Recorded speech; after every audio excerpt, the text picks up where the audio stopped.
Assalamualaikum warahmatullahi wabarakatuh. Perkenalkan, nama saya Ariana Amalia Anissa dari kelas Tadris IPA. Di sini saya akan mempresentasikan mengenai artikel saya, yaitu kepemimpinan pendidikan di sekolah pada masa pandemi COVID-19.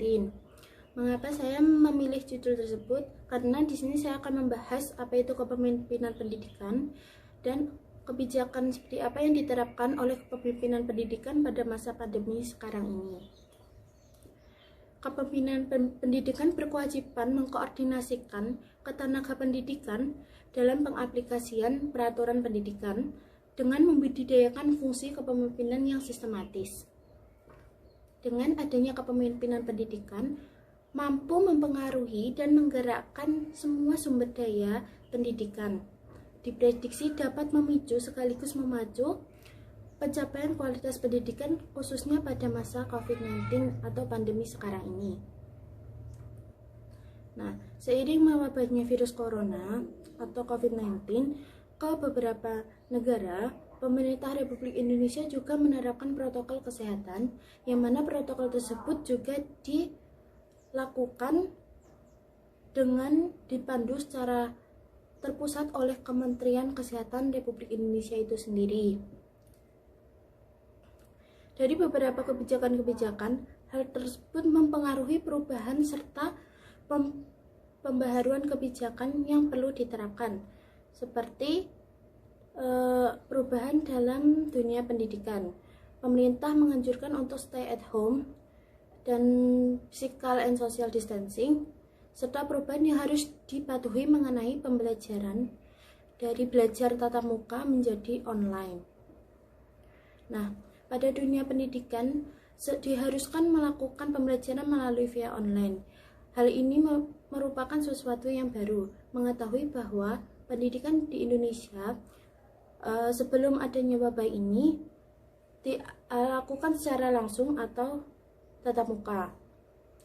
Pendidikan tinggi pada masa work from home perlu melakukan penguatan pembelajaran secara daring. Kondisi pandemi COVID-19 mengakibatkan perubahan yang luar biasa, khususnya dalam bidang pendidikan, seolah seluruh jenjang dipaksa bertransformasi untuk beradaptasi secara tiba-tiba untuk melakukan pembelajaran dari rumah melalui media daring atau online.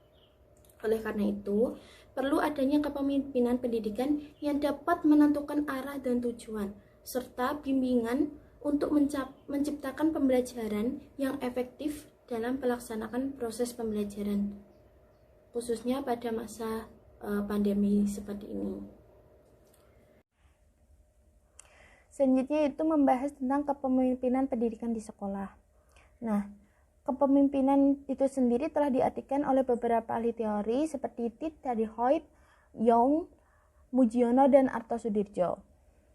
Pengertian kepemimpinan menurut Tit dari Hoyt yaitu seni atau mempengaruhi orang lain agar mau bekerja sama yang didasarkan pada kemampuan orang lain dalam mencapai tujuan yang diinginkan kelompok.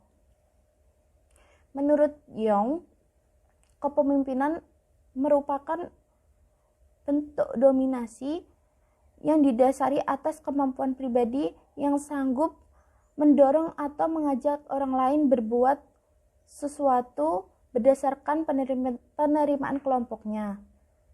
Dan pemimpin memiliki keahlian khusus untuk menghadapi berbagai situasi yang khusus. Menurut Mujiono, kepemimpinan adalah akibat pengaruh satu arah karena pemimpin mungkin memiliki kualitas-kualitas tertentu yang membedakan dirinya dengan anggotanya. Sedangkan menurut Artosudirjo, kepemimpinan dapat dirumuskan sebagai suatu kepribadian seseorang yang mendatangkan keinginan kepada orang-orang untuk mencontohnya atau mengikutinya dalam melakukan apa yang dikehendakinya. Dari beberapa pengertian ahli teori tersebut dapat disimpulkan bahwa kepemimpinan adalah kemampuan seseorang mempengaruhi orang lain bawahan atau kelompok.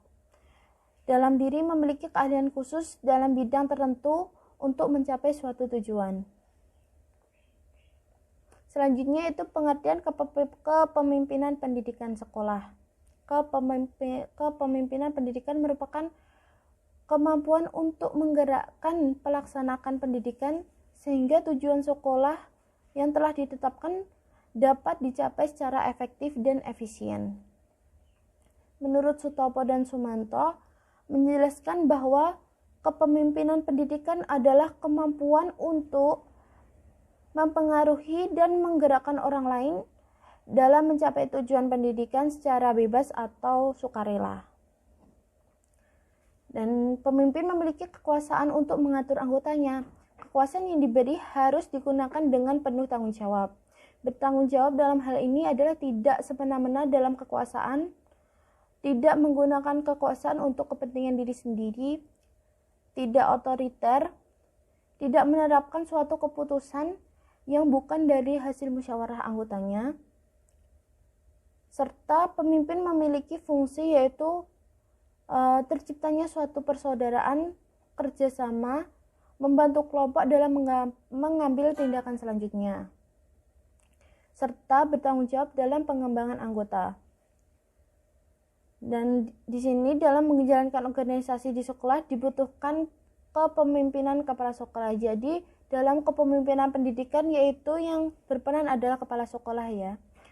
Nah, kepala sekolah yang diartikan sebagai proses membina hubungan timbal balik antara pemimpin dengan yang dipimpin dengan mengadakan kemampuan komunikasi interpersonal sehingga terjalin pengertian kerjasama antar personil.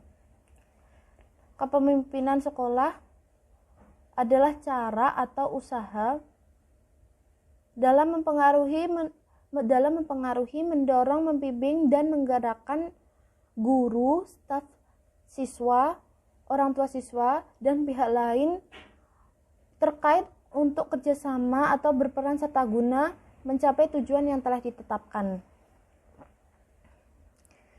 Nah, kepemimpinan sekolah sebagai pemimpin lembaga pendidikan memiliki tanggung jawab untuk melaksanakan kebijakan dan haluan negara dalam mengupayakan pendidikan paling baik untuk anak-anak di sekolah. Peran para kepala sekolah harus terus-menerus mengikuti perkembangan praaksara, kebijakan yang sedang dipertimbangkan oleh pemerintah. Kepala sekolah